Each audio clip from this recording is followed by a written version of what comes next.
And the NHL Arbitration is just around the corner, and that means there's a list of 13 players this year that will be going, whether it's player elected or team elected. Regardless, both sides will be looking for the best contract they can possibly get and are hoping to do so by that arbitrator. So I decided to take a look at that list and take some of the highlight players, I think, that deserved a mention and discuss them, and some of the players who will not be going to arbitration, and give my opinion on all of them, see how much I think they're worth, and blah, blah, blah, blah, blah. So let's talk all about it. So welcome back to the O Hockey Show, and today we're talking about arbitration, but to do that, you have to know what arbitration is. So if you don't know, the basic rundown of it is that young players are RFAs until they hit a certain time zone. Don't worry about all that. There's all those dynamics. Don't worry. They're an RFA. They're a restricted free agent, which means the team they play on owns their rights.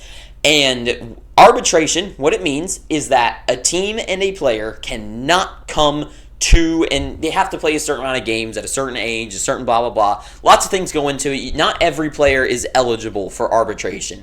And not every player who is eligible don't take it, such as, So they cannot come to a contract agreement, and so one of the sides elects to go to arbitration, and which means that each side will submit how much money they believe they deserve.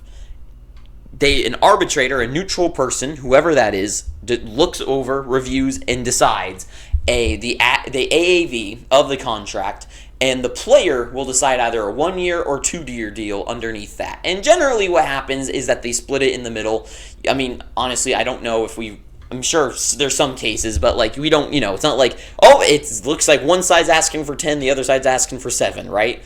But we can basically assume some players, they ask for 6, and the team says 2, and they decide at 4. The arbitrator puts them at 4. So that's generally how it works.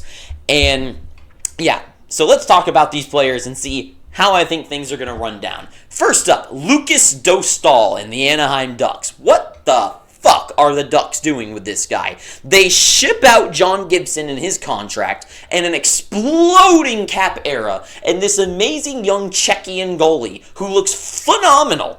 They decide, let's just hold things up. Now, I don't know what Lucas Dostal is asking for, but he's 25 years old. He's hitting that perfect prime zone for NHL goaltenders. 23 wins this year, 1 shutout, 3.1 goals against, .903 save percentage. Numbers aren't honestly that amazing, but he was on the worst team, well, not the worst team, but one of the worst teams in the entire NHL. They're god-awful, the Ducks are. And you can't blame those. And honestly, those numbers on that team are stellar. And he did play stellar if you just watch the games. And he's a young goalie all the time in the world, especially this team's feels like they're right on the verge of going to explode into a playoff team. Goalies don't get paid that much, and I highly doubt he's asking for $10 million. He definitely deserves at least more than 5. If you look at his numbers, if you want to base it just off his numbers, they compare to guys like UC Saros. He's paid $5 million. To me, Lucas Dostal, I'm sure in his floating cap era, you got to adjust for some inflation there. I would say maybe 6 to 7 million. I think the best deal the Ducks could sign him to is a 7-year by $7 million. I think that just makes the most sense. But since they're not doing that, my guess is that the Ducks believe, the Ducks side is probably going, he deserves about 4.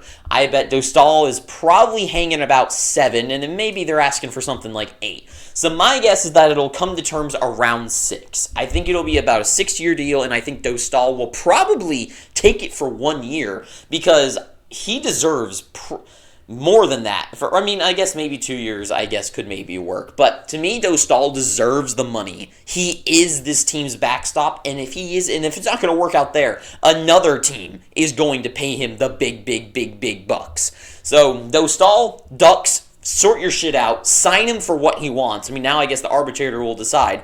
But maybe the arbitrator completely decides with freaking Dostal. We'll find out. Next up, Kaapo Kakko, the interesting second overall pick, 24 years old.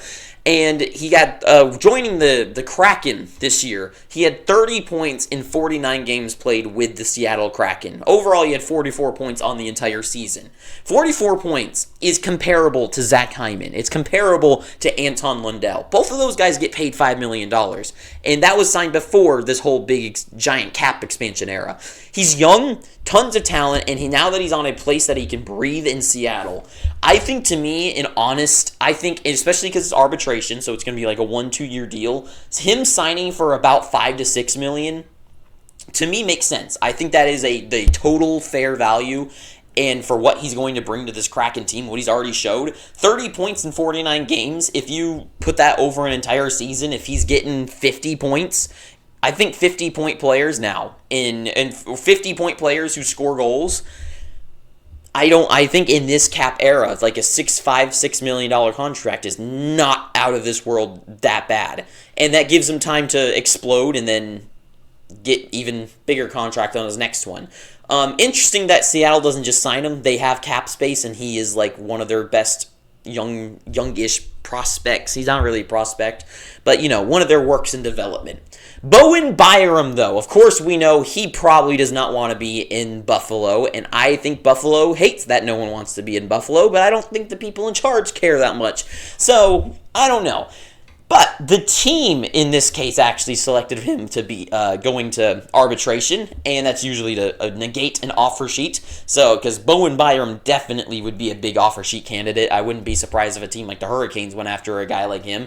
But 24 years old, 38 points this season. He seems to only be steadily rising slowly, and I think he's been in Colorado, where he was down the depths of that system. Now he's in Buffalo, where they fucking suck. So, to me, 38 points already for him is in his points range, and also just kind of what he brings to the table and how much more room he has to grow. He's comparable to a guy like Noah Hannafin. He's comparable to guys in this kind of like $6 to $7 million range, $6 to $8 million, I would say. And I feel like you got to add the 8 as in like the inflation, but I'm sure the team is probably saying something more like 5, I would assume. So my guess is that the arbitrator meets him in the middle, and it's going to become like a $6.5, $7 million contract. And I think Byram sticks for 1 year, because I doubt he wants to be there very long. Vilardi. Gabe Vilardi. I am shocked by this one. The Jets have cap space, and I don't know how many moves that they could possibly be pulling off anytime soon, why they wouldn't just get rid of that cap space. And Vilardi was huge for them this year. He had 61 points. He's 25 years old. He plays center and wing. The dude is awesome. He is a hard-playing guy. I personally think he's a good player in the playoffs. And this is a team that, especially after losing a guy like Nikolai Ehlers, they need to retain those top 6 players now. And to me, he is someone that has, easily earned at least $7 million. I think that's probably where it ends at, because I'm sure the team would be lowballing towards like 6, I think, and then he's probably asking for maybe, he could ask for 9. No, maybe not 9. Well, no, because if you compare him to Ehlers, if you compare him to Ehlers, I feel like for what Ehlers got, 8.5 is somewhat it's kind of similar in kind of at least production wise and stuff. So to me, it's like if you want to go all the way to 8.5 and then the team meets them in the middle at 7, that's kind of how I see things going between the Jets and Vilardi here. So to me, he's comparable to Hurdle and Fiala. Both those guys are making $7-8 million bucks, and to me, Vilardi falls right into that camp of that kind of player. And also, I'm kind of shocked he's 25. He feels like someone I've watched forever at the same time. He's someone I thought would be 29. So, but that's just me. But there's obviously some more. There's 13 players on the list. Jack McBain, Maxim Siplikov, Morgan Barron. But all those guys are going to be getting paid. They're going to get their $2 million deals. They're going to get $3 million at most or something. They're guys, they're deals that I don't think really matter too much. But I'm interested in some of the other RFAs. Luke Hughes. Currently, the Devils have $6.1 million or 6.9, something like that. Not a ton of money. Luke Hughes is in this kind of Bowen Byram range of points in Capo Caco. And to me, he's someone that could easily max out the rest of the cap space. Is it going to happen? I don't know. I don't know why the Devils, I mean, they need to sign him. He's probably their, I mean, I know Dougie Hamilton could be on the move, and he would be a perfect replacement, being the new number one offensive D-man.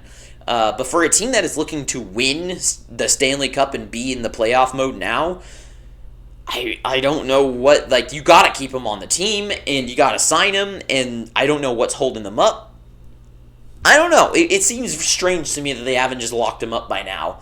And, yeah, Hughes, he deserves it too. I think he's definitely shown at this point that he's going to be worth at least $6 million. If he gets a bridge deal, it would be probably $6 million for 2-3, not 4. I think 2-3 years would be perfect for him for like a good $6 million range. So, Devils, get that done. Marco Rossi, of course, I think he's easily going to get traded out of town. I know that's all the reports. I think it needs to happen. And for a team like the Wild, who I think really could benefit from either a upgrade on offense or defense, for Marco Rossi, I would not imagine any team, I think, would be willing to swap Marco Rossi for some decent player in return into the system. And I don't really honestly know who that player is. To me, I think the Wild would most benefit from getting a defenseman. I mean, they have a lot of young,